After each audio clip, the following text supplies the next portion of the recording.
Some people are born entertainers, like you say, from the time they're 5 or 4 or 3 or whatever, but there was no indication. I remember the first time I saw him, he was riding a bike, and he was just rode his bike along, and there was a scoreboard up for baseball, and he would ride his bike underneath the scoreboard, but of course he would smack right into the scoreboard and flop back on his back. So I thought, my first impression was, this guy's nuts, absolutely nuts. My first impression of Tim was one of someone who was extremely intense, completely dissatisfied with what he was doing at the present time. Kind of snotty, pretty snotty guy. I met Tim in 1983 at a downtown brokerage firm, and we were couriers. I did stand-up with Tim Sims, sleazy nightclub stand-up. Then he wised up and moved along. My first impression of Tim was of a guy that flew by the seat of his pants. How you doing tonight? It's great to be here. Yeah, and old people and crime. You know, what about, you're always hearing about old people getting mugged and things like that. I figure what they should do is just not give them money. Then they don't have to worry about it anymore. I mean, how much can dog food cost anyways? And, come on, I mean, really. He'd seem scattered, he'd scratch his head, but he was being funny all the while, and it seemed, I thought he was being unintentionally funny at first. But then after seeing him 4 or 5 times, I realized this guy is good at this. You know, that's where I first thought this guy could be an actor, because he's pulling this. He actually appears to be a bumbling yet funny type of guy on stage. When I was a kid, my father, he was really into this macho stuff, you know, and he really wanted me to be that way, and there were certain things that I couldn't live up to. For example, sports. I enjoyed sports, but I never got into them the way he did. He was so gung-ho. I remember the last time I played in a school sport, my father came out to the game to do what he called supporting me. Yeah, right, it was more like putting me through hell. I'm in the middle of the game and winning for a change, and all of a sudden I hear my dad on the sideline going, "Never mind the ball! Take out the man! Hit him, you wimp! Hit him or don't come home tonight! Ah, you're no son of mine!" And I don't know, I guess something inside me snapped. I climbed over the ping pong table and I kicked the guy. I didn't get Tim right away. He's very dry, and so I was intimidated. I was intimidated for a short time, but he, you know, very warm, of course. So that didn't last for too long. He worked with us, the Chumps at Big City Improv. Tim was tall and thin and blonde, just like that, and very, very Canadian, I thought. He was fairly quiet and shy to begin with. It didn't last, though. I first met Tim as a bartender at Second City. I was a bartender. He was performing on stage. There's always a great deal of curiosity in the staff about how the new guy or new girl is doing. So we all, of course, go and stand out and watch them do it. And we had never, ever seen anyone as awful and wooden, just tremendously bad.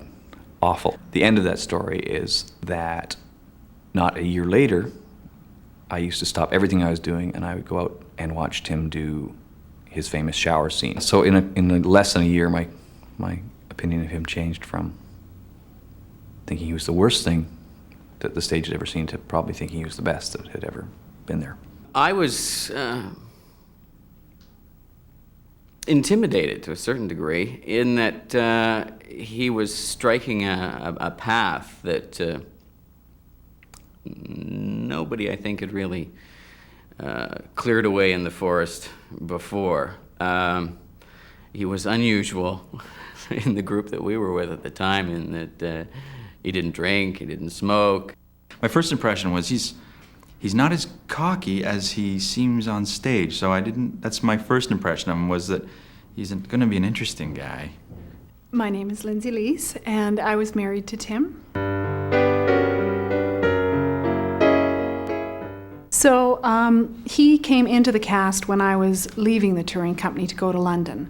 So in fact, I didn't really work with him until I was in London. I thought he was very funny and he could improvise very well, but his acting, he needed some work on his acting. He was really, really rude and nasty and unfriendly and did a lot of that lip thing that he used to do. Sneery lip. I recall first seeing him on stage and being fairly blown away by him. He walked in with a big fur, like a fur-rimmed parka with a huge backpack, and I thought he reminded me of a farmer. and I thought, well, this guy will never go anywhere.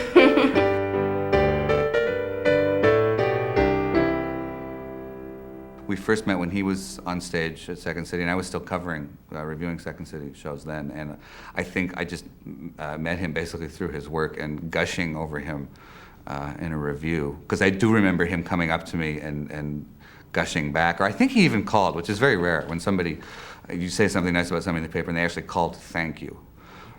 I had no idea how to react to him. He just scared the heck out of me. A very nice guy. He's cute. He's cute, he's funny, and he was nice. He was so handsome. He was cute. The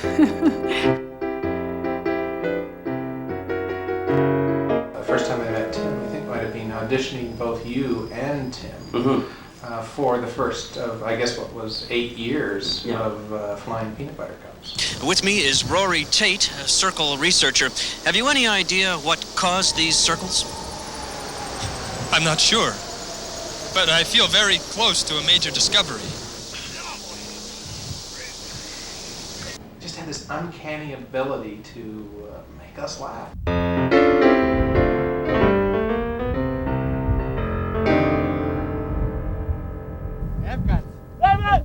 We are the current and recent main stage Second City cast, and we all met Tim under his tutelage at the Touring Company. He was our director. He was our director, yeah. First for that.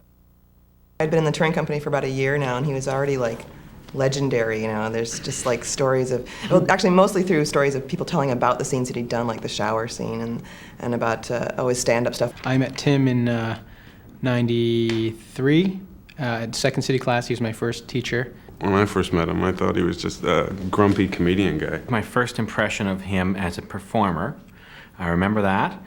It was, gee, he's really brave, and this dumb idea is working.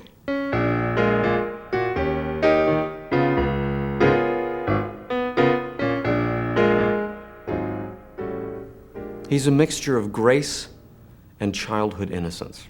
That's what I'd say.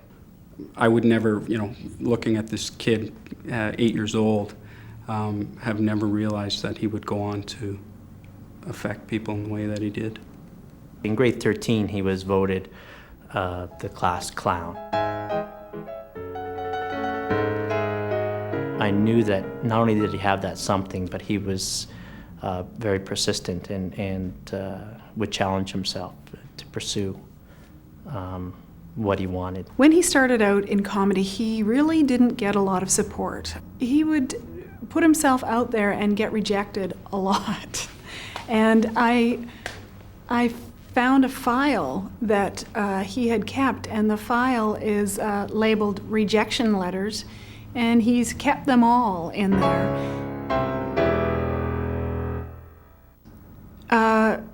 He just kept on trying, and it was really his own desire and his own energy that kept him going. This man is driven, but he didn't seem to be driven by ambition of becoming a star. It was the work. There was an element of risk when you watched him on stage, which wasn't always apparent in performers. He'd stand on stage not necessarily knowing what he was going to do or where it would take him, and just through sheer sort of force of will not to behave according to a plan, would come up with something really beautiful, scarily funny. He never saw anything as an accident, like a bad accident. It was always a happy accident. There was no such thing as anything going wrong. And it's a really hard lesson to learn, but he was so relaxed and so open that whatever would happen, he would receive as a gift and take it and use it, happily, joyfully, however bad it was, which included audience's bad response to him a lot of the time when he would freak people out. It's an amazing, amazing gift. His willingness to bomb always rather impressed me. You could never anticipate what he was going to come up with, and he always, I liken it to like throwing a curveball. Like he would always throw me a curveball, and I would never expect what he was going to do, which always made me laugh. Yeah. But I'll tell you something, I worked damn hard to get this far. You told me on the phone that you knew you made a discovery. I haven't seen you in a year. I missed you. I missed you too. You never close your eyes. He was just nuts. He knew no limits to what he was doing, and he always took the chance. I mean, he wasn't afraid to do that. It's the only way to do good stuff, because you're not going to find the good stuff unless you also try the bad stuff. You're never really going to know until it's out there, and most people get locked behind that fear that it's probably not going to work. Odds are it's not going to work, but you got to do it to get the good stuff out there.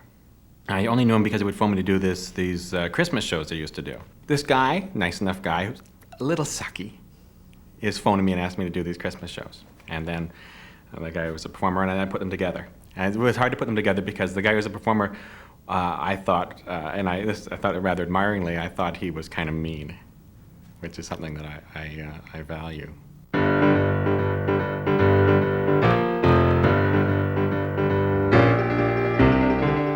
Well, there was a sweet nature about him, but there was also this dangerous side to him as well. You just weren't sure, you know.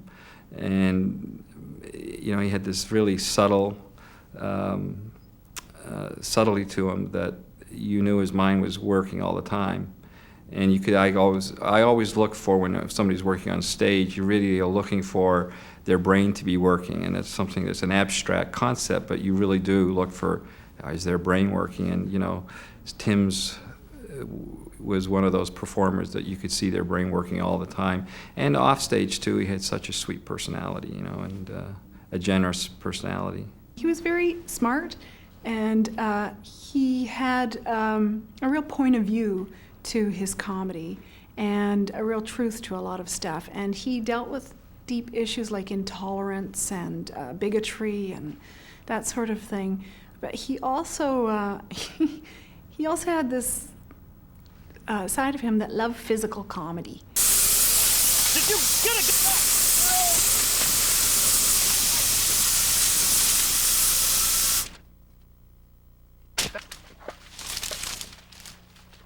We get into the theater, and we'd gotten there somewhat early, and we're just sort of hanging out, and he said, I'm going to fall down these stairs. There's this big set of stairs. And I went, nah, you don't have to do that for my benefit.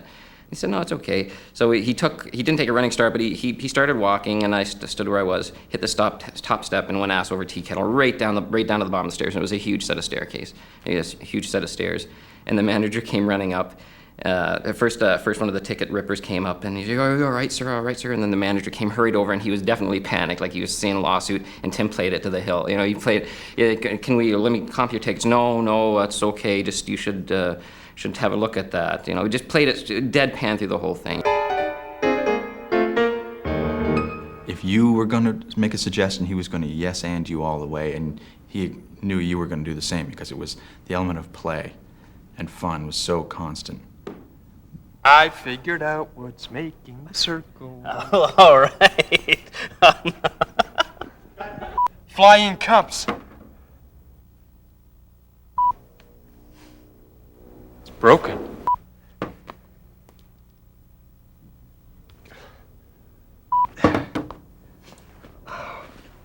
Wow, did that ever go, eh? Well, I think the essence of Tim is improvisation. And improvisation not just on stage, but in life as well. I think Tim was a very mischievous man. And I say that as the highest compliment you can give somebody, to be mischievous. I think Tim had a touch of the trickster in him. When I worked with him on Second City Live, Polly Draper from 30-something came to work with us.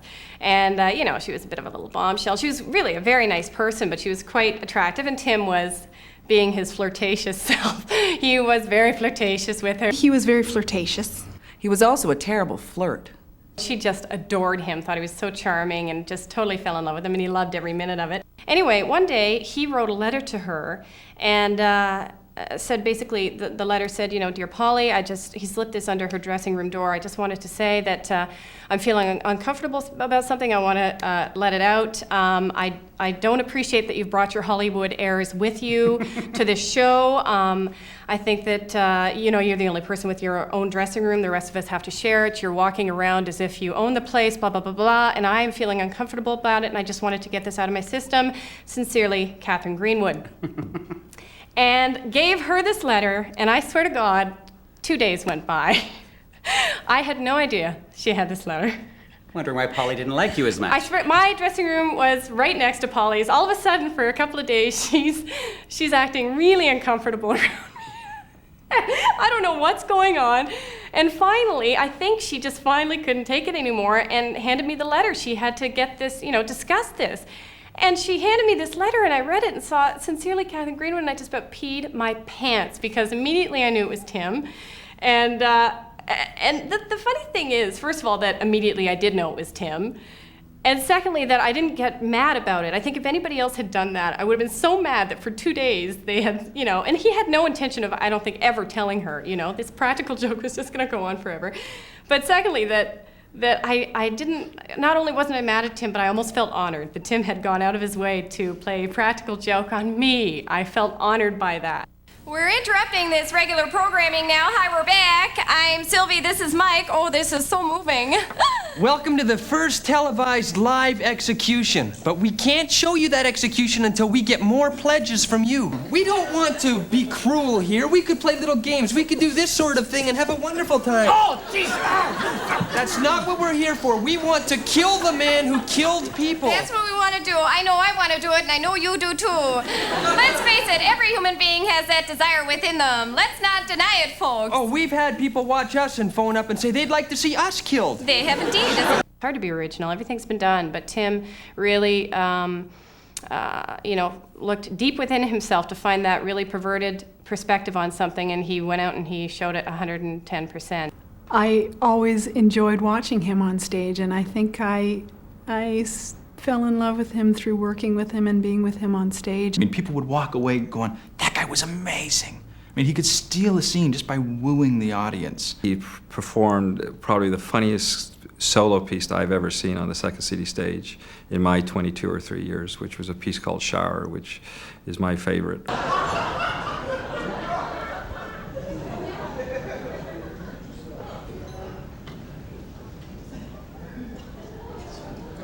Good morning, it's 6:55 a.m. here on CRAK Radio. Rise and shine, everyone. Get out of the bed and into the shower. Let's start our day, shall we? Traffic-wise, things are normal. The 400 southbound is stopped solid, as is the 401 eastbound. So if you're heading downtown, better give yourself a couple extra hours, already. In the meantime, let's hear some music to help soothe that savage beast in us all.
I always was very impressed with Tim's improvisational skill. I didn't really have anything planned, but he would come up with stuff, and the scene looked like it was written. And we just kept going off one another, and he was getting a fair share of laughs, too, but not in a way that took anything away from what I was doing. It just made it better, just made everything better. We learned very early on not to shut off the camera, ever, like until he had left the building, because the stuff would just continue to come out. Like, you'd think he'd be finished, and it would just, this like brilliant humor would just sort of dribble out. I don't think he could contain it within his body, I think was the problem. It just spurted out of him. Oh, no, I'm sorry, I can't deal with that. We were playing these two bodyguards, and suddenly he started to improvise. And I improvised, and he improvised, and we started this whole dialogue where suddenly we became these running characters in a show because Tim was willing just to try something. And it sparked, you know, and again, the trust worked, and away we went. Succeed and you shall speak. Fail and fall silent forever. What is the challenge? What is the challenge? What is the challenge? I have no idea. I don't know. Gavin? I'm sorry. I don't.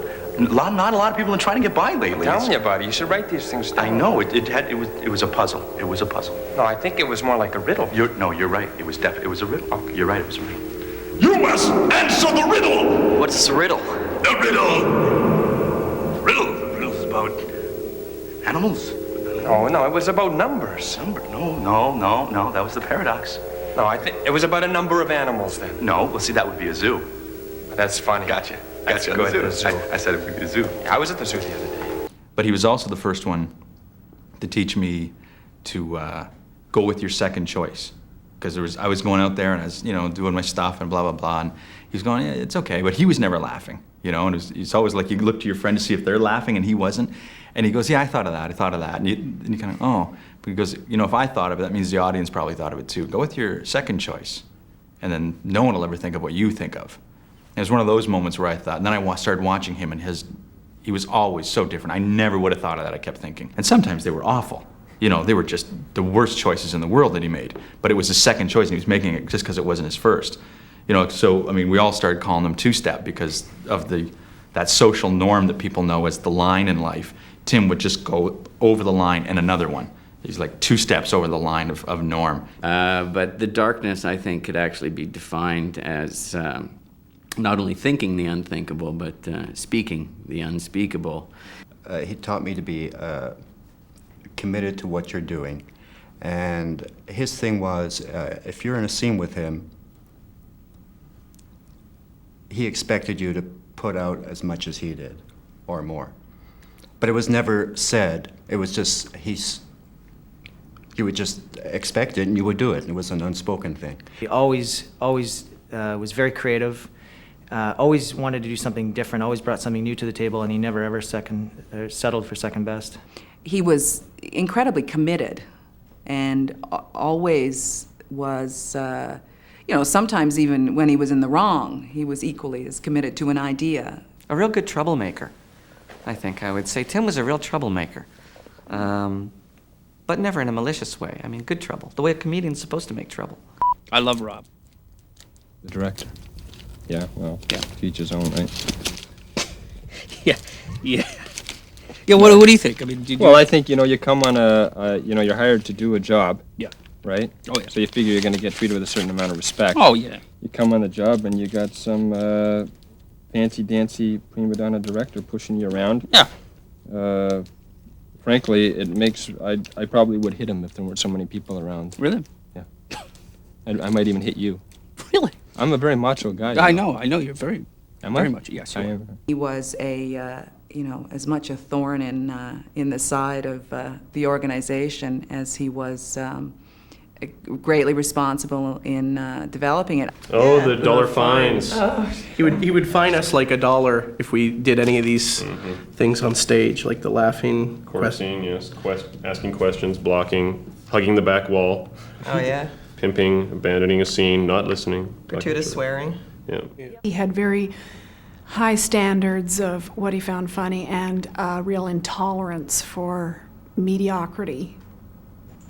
He had such integrity about him, and he really taught me the value of that, and he taught others the value of standing up for things that you believe in, even if you could incur considerable loss to yourself. He would stick up for people, and he wouldn't let anybody bully him, even though, you know, a few times he could have got his teeth kicked in. When he was directing and he would feel very responsible for the company and whether they had enough work and whether we were treating them properly and whether it was union rules or just plain, you know, human relations. And he was very protective, and he would fight for them. His incredible loyalty to his friends. He would always be recommending me for shows, and it may seem funny to other people, but to a stand-up comic, to be recommended and given a show by somebody else, that's a very nice thing to do, and no commission. Charged $0. I asked him to help me with my resume, and he took the time to do it and help me do it right. Sherry and I asked him to do this fringe show that we were doing, and he really hadn't worked with me at all. He directed Sherry. It was my first play. Sight unseen, he said yes to it, even though he was directing and writing 2 other fringe shows in the same festival. And then he did this amazing job. He was so incredibly prolific because he was working, when I knew him, he was working as a director, he was writing original shows, he was working as an actor. He was talking about writing a musical at one point, and I don't think he had any experience in that at all. And it was such an incredible inspiration because it's, yeah, here's a guy, and he was successful in everything he did. And of course he was a regular fundraising maniac for, well, he would do a Christmas benefit every year, and then with his talk show, the proceeds from that would go to different charities. And so I also have a file of thank you letters from many different charities across Toronto. When Tim left to do Second City and other sketch and improv, there was sort of a feeling of he gave up on stand-up. That was one of my thoughts. But then when I saw him do it, I realized it was just the natural move for him because he was too constricted in stand-up. For him to bounce off other people was, you know, a great thing to watch. We worked together quite a bit, and that was a real joy to me. We're making a documentary about your father's secret life. My dad's gay? No. Your father was a Russian spy for many, many years. I'm terribly sorry. Really? And I remember when Tim was the director of the touring company, something he just loved doing. And he had a phenomenal track record when it came to recognizing talent in other actors. And that's what I think was probably his strength as a performer as well as a workshop instructor, was that he's the kind of guy who's going to push people a little harder and say, I'm just going to assume you can do this and don't tell me you can't. When I directed his play, Santa God, where he played Rudolph the Red-Nosed Reindeer, Rudolph was this pure, naive character who just exuded goodness, but wasn't above using his reputation or his power as a good character to berate people and to get his way. The title that he gave it was what I loved so much. It was called Fat Bastard. And you know, that's just kind of like how his mind works, you know. The fat person who needs the sympathy is the bastard. So he's very funny, off-centered sense of humor, which you really have to sit back and go, is that funny? And it's like, oh my God, that's funny. You know, that's really funny. You make me sick! I beg your pardon? You make me sick, you loser! Excuse me, Milton, but I'm the one who comes in here every day and I look after all of your needs. Exactly, you come in here every day and look after all of my needs. Why don't you get a life of your own? What kind of pathetic human being are you? Milton, who is the one who has not left his apartment for, I think, a year? I'm not interested in going outside. You cannot get outside, Milton. You can't even fit through a door. So what? The only thing out there is more pathetic people like you. Now, shut up and give me my other chicken. Give me my other chicken. All right, Milton. All right, fine. I give up.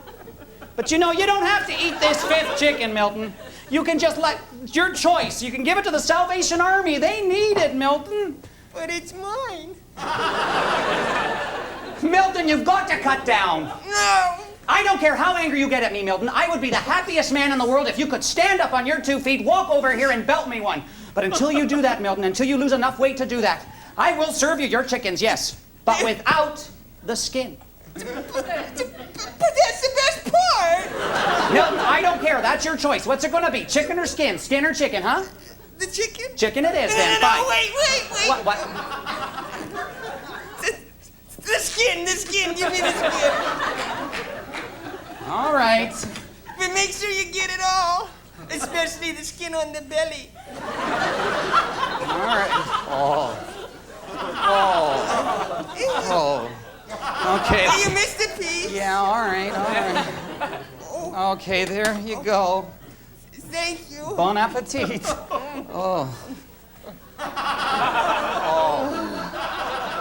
Cyril? Yes, Milton.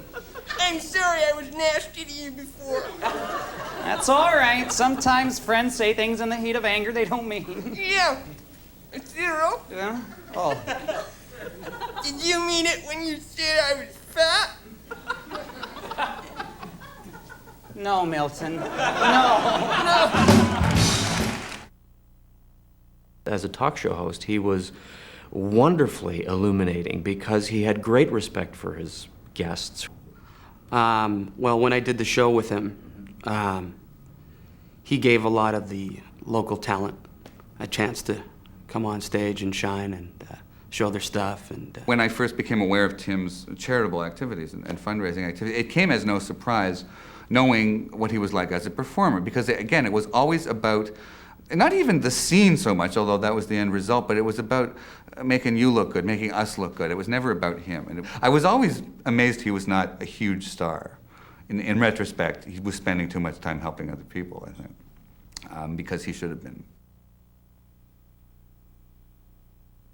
Again, I couldn't get over that this little guy named Tim Sims had completely influenced other people's lives. You know, so he really taught you to trust yourself. And if you say it honestly and you believe it's funny, there are other people who will come to it that it's funny. A lot may not, but there are those who will.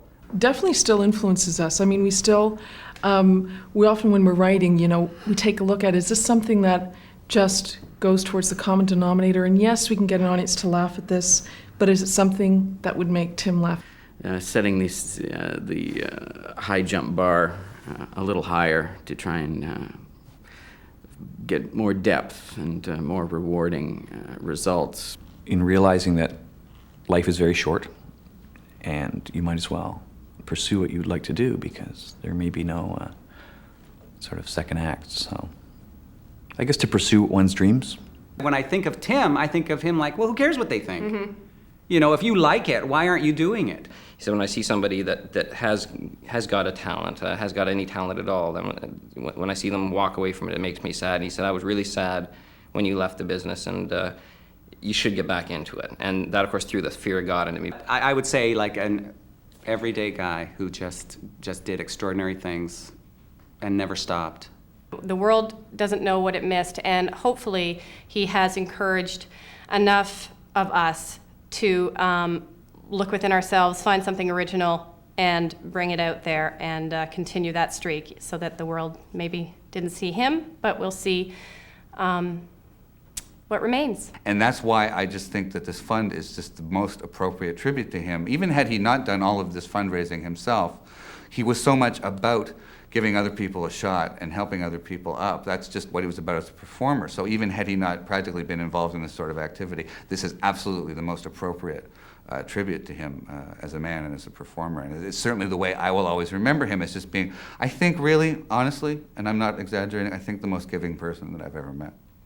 he would be so shocked and so amazed at people's outpouring of care about him. He was very humble and unaware of how he was regarded in the comedy community.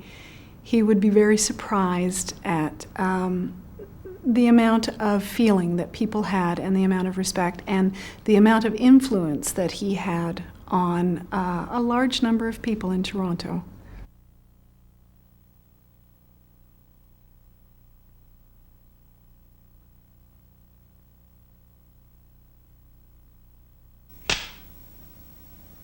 Bring the slate down. Hi, I'm Tim Sims. And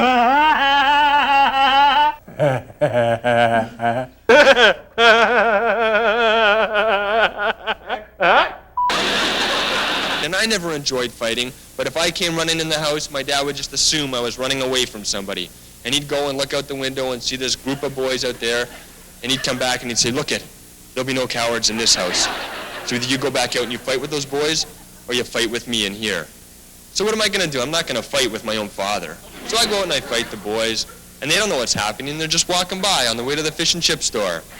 Who is this punk? I don't know. Just thump him so we can get our fries. You know? I used to see a psychiatrist when I was younger, which I used to hate, because he used to always say that I was paranoid. All right, he never actually said it, but he was thinking it, damn it.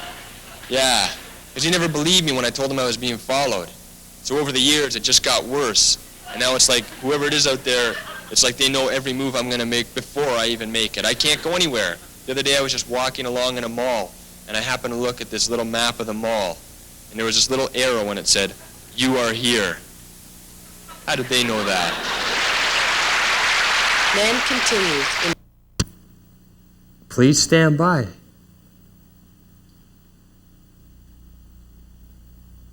Please stand by.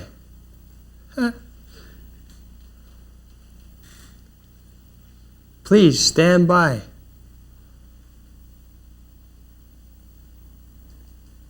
Please stand by.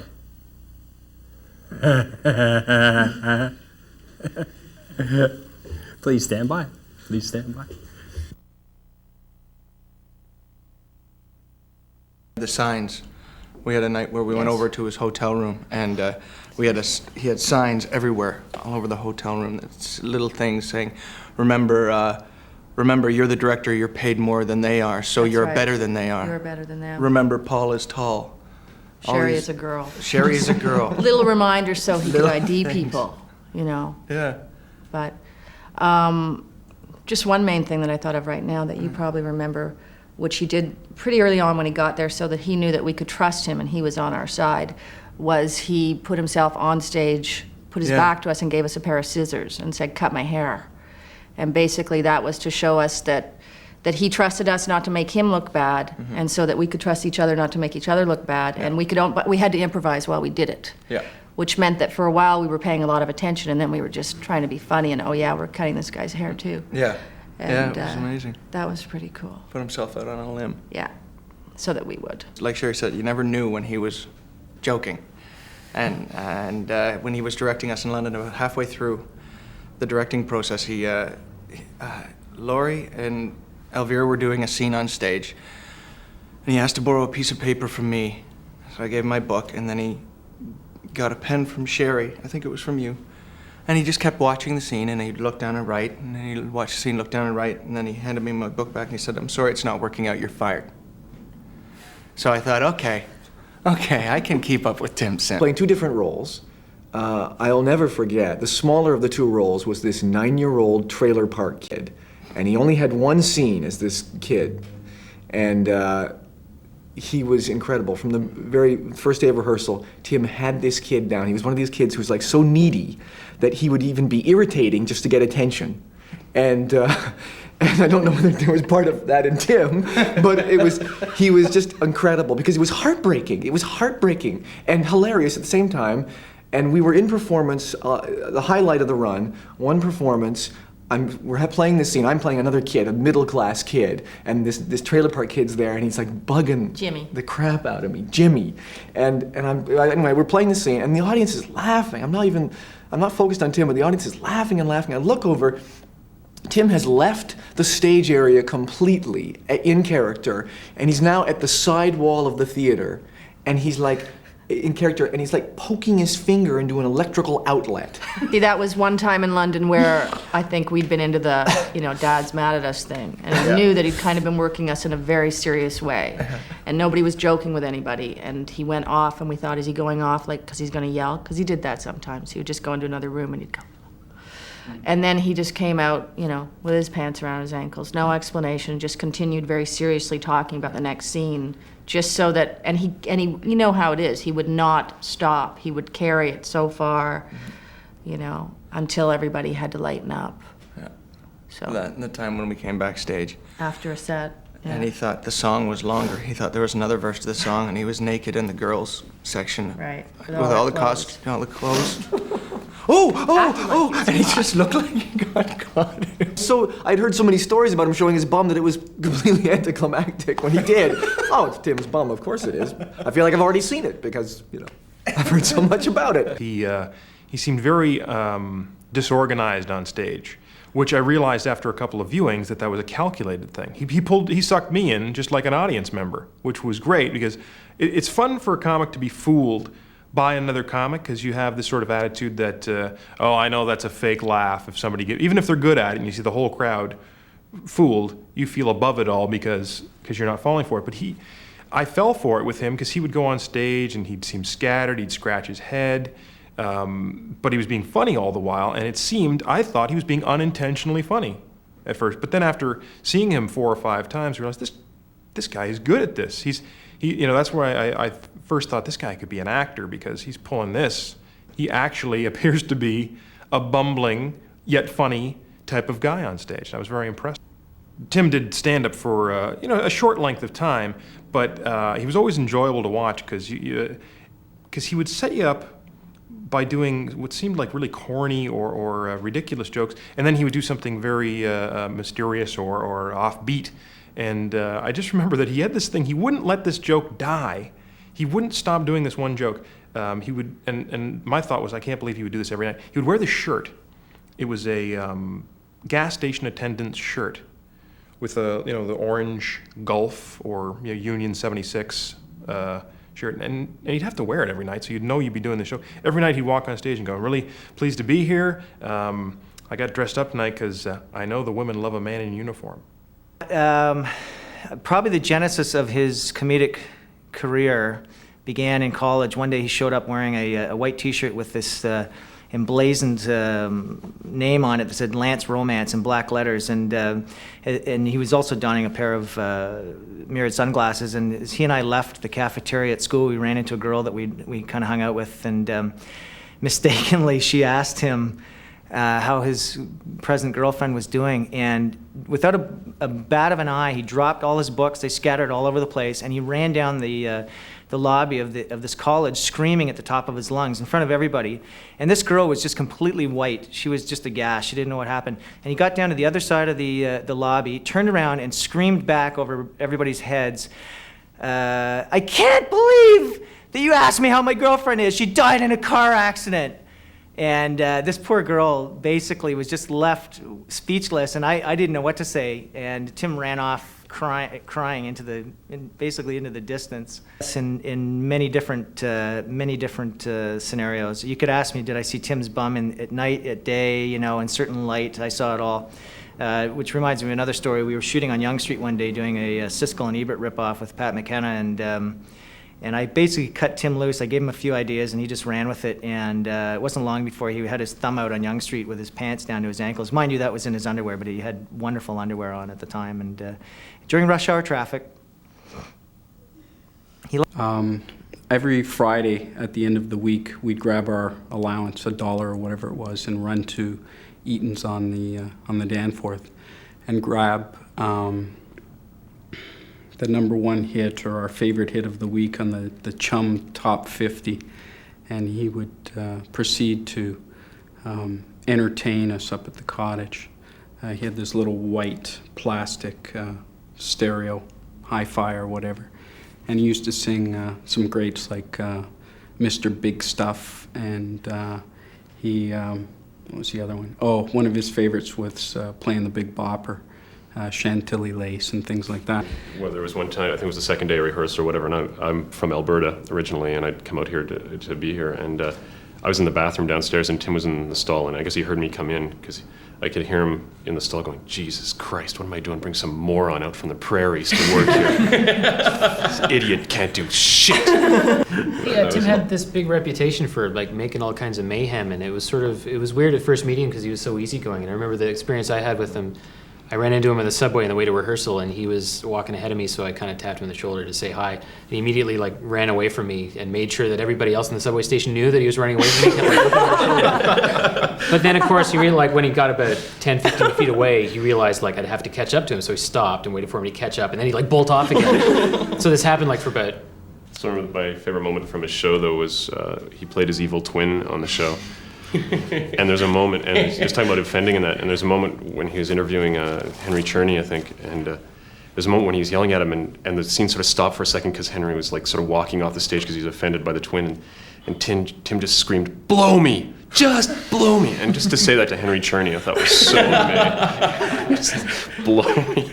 Just the whole audience in there going, okay, that's good, yeah. And then they went with it. It was amazing, just because he, like you say, just the commitment and the not afraid to try something. Who owned his own bowling ball. Yeah, he was a good bowler. He was a good bowler, damn good bowler. You were a better bowler than what? Yeah, briefly, yeah. But he was a really good bowler. I won the Tim Sims Invitational Bowling Tournament. Quite a large trophy that in your Yeah, living I still room. have it. I still have it, yeah. It's one of my prizes. Actually got to play Tim's bum. We were talking about the things that weren't so successful. He had a show called The Mr. Bum Show, where he had this sidekick who he was just totally cruel to, and his bum gave him advice and talked to him. Talk about not being afraid to fail. Yeah. At one point, that was the show. At one point in the Mr. Bum Show, he was feeding him SpaghettiOs or something. He'd open up a can and just put it down his pants. And I was off stage doing the voice going, yum, yum, pretending that his bum was eating spaghetti. I just remember, I was in the audience that night, I just remember looking around and like half of us were on the floor laughing and the other half were just in shock and could not believe what they were seeing on that stage. That was a good bum story. That was a good bum story, yeah, that was a good one. I think I still have the script. He had a great ass, though, you have to admit.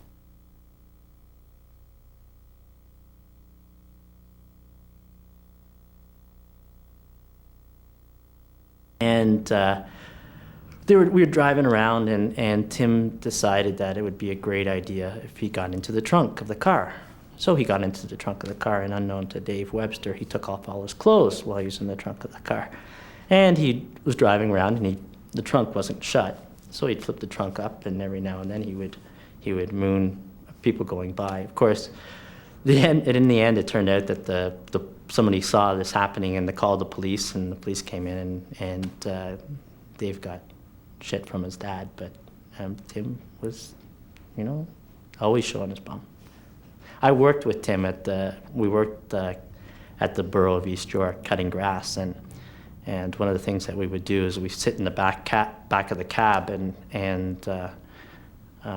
whenever we saw a foreman or whenever we had the urge, we'd moon people, put our rear ends up to the window, and of course I wouldn't have done that if it wasn't for Tim. I mean, there's no way.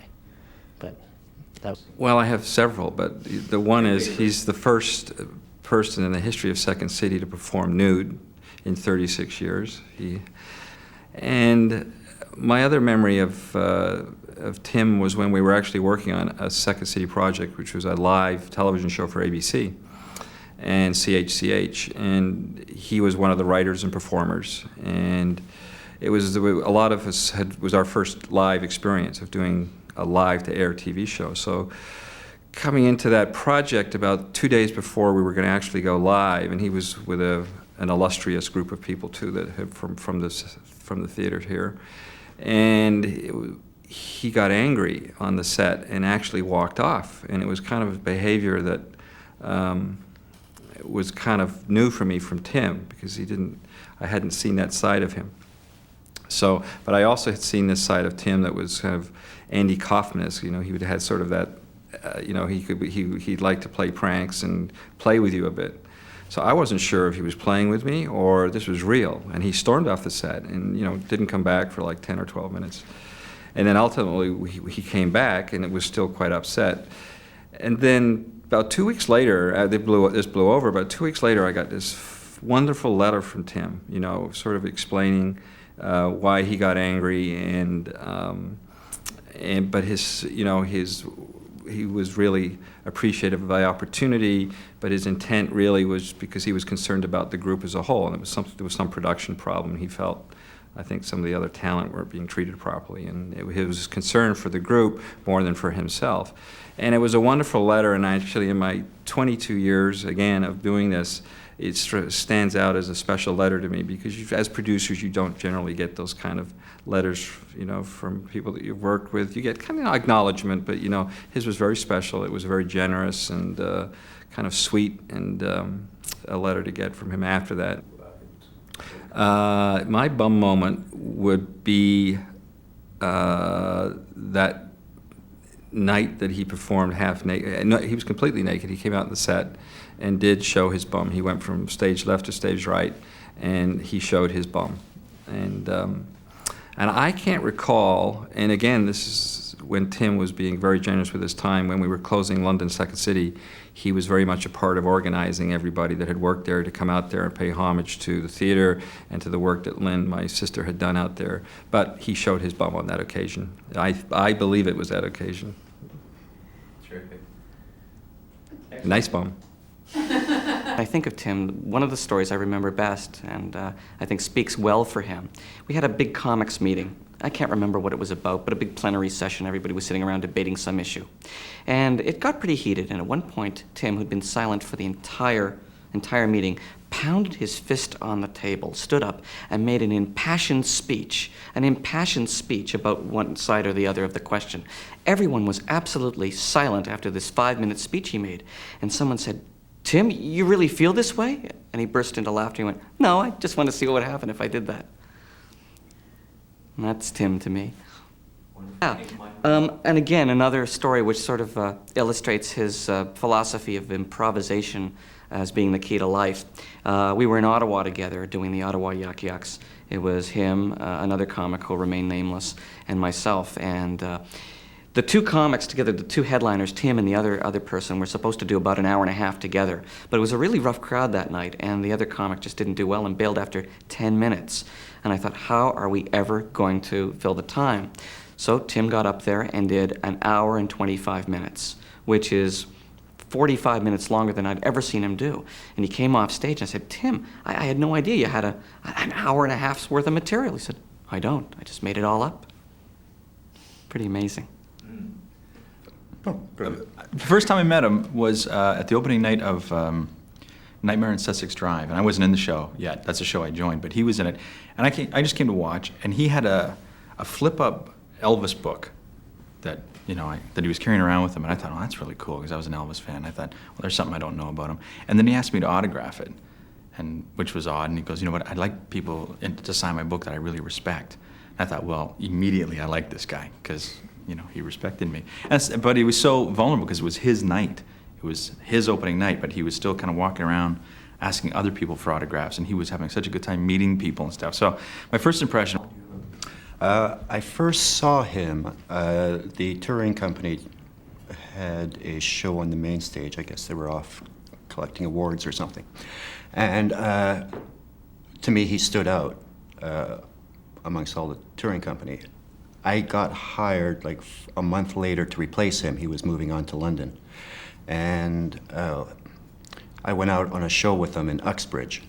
And as we were unloading, he was climbing up onto the loading dock, and one of the guys who was helping us unload for the school gave him a boost and pushed him right up into a garbage can. And at that point, I had moved behind Tim, so he turned around and saw me and thought I had pushed him. And he just had this look in his eye like,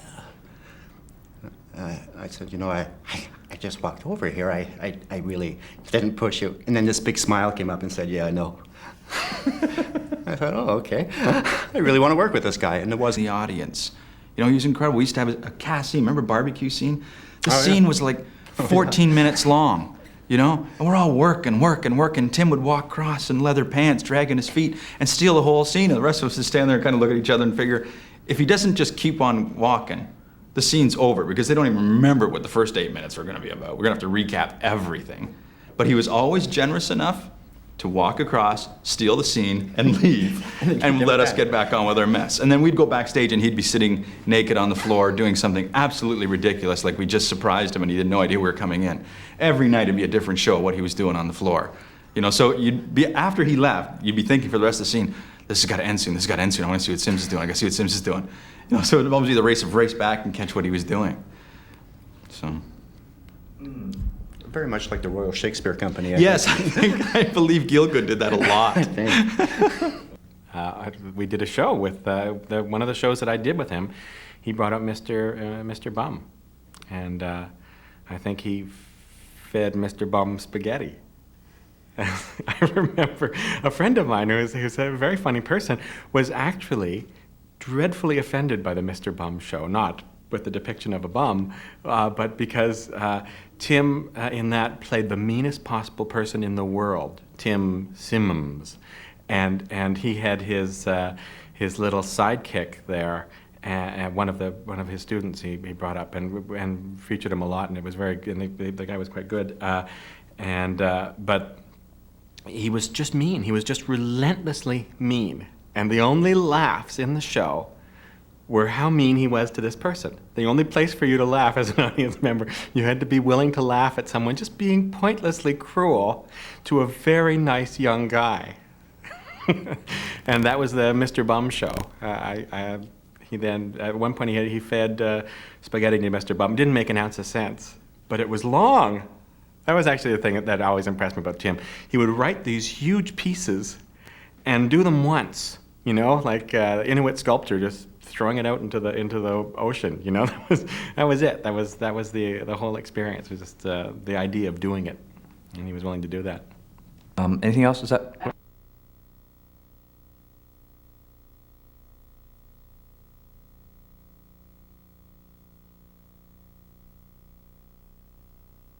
Oh, my first impression at Theatre Sports was that Tim was performing with a troupe, a team, but they weren't in the workshops. And whenever they performed, invariably they'd panic. And usually about twice a show, Tim would end up dropping his pants. And I was booking all the teams to perform, and I had to be the person to go tell them that you guys have to go take workshops before I let you perform again. So really, his bum is probably, in his underwear, is my first impression of Tim. Wow. Well, I remember I was running Comedy Jam out of Big City before the Chumps were the Chumps, and I was getting all different kinds of people to guest with me. And 1 week, Gary Campbell and myself would anchor the show, and we'd always have one guest. And in this particular week, it was Tim. And we were doing a scene where I was playing just the worst and oldest bingo player in the world. And it was such a frustrating thing for people to watch, and a fun thing, that Tim's response was to rush on stage, grab this 99-year-old man, and whip me bodily onto the floor, face first. And I smash onto the floor with a giant crash, and he steals my cards, and he's going through my pockets, and it's the perfect choice for him to make. The audience is killing themselves.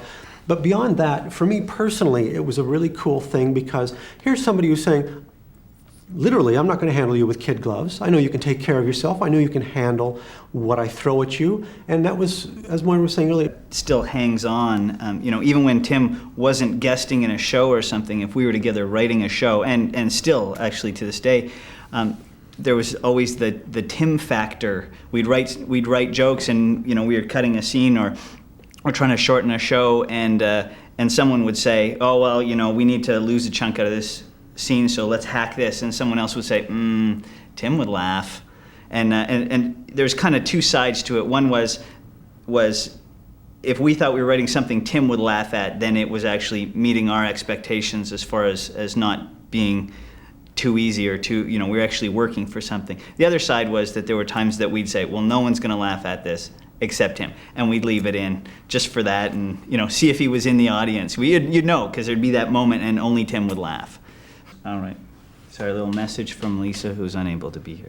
Okay. One of my favorite things was when Tim would guest with us at Big City Improv. He always brought great energy and fun with him, and scars. Tim would usually end up on stage with big Frankenstein stitches on his face, and sometimes when he wanted to be more subtle, he'd just put a little one on his butt. He always managed before the show to let me know it was there, usually by showing it. It became comforting and weird, just knowing it was there, guiding the show. He loved kids. Yeah, he really did love kids. And because he had such an ability to play with people, he really connected with kids. So he was, and because he would invent things with them, kids were really drawn to him, and he was a real hero because of his Reese commercials. Like, we would go places and kids would recognize him, and for some reason his character circle researcher, Rory Tate, really appealed to young kids. And I remember this time being just surrounded by a circle of kids that were so excited to see him and wanted his autograph. And of course, he loved that.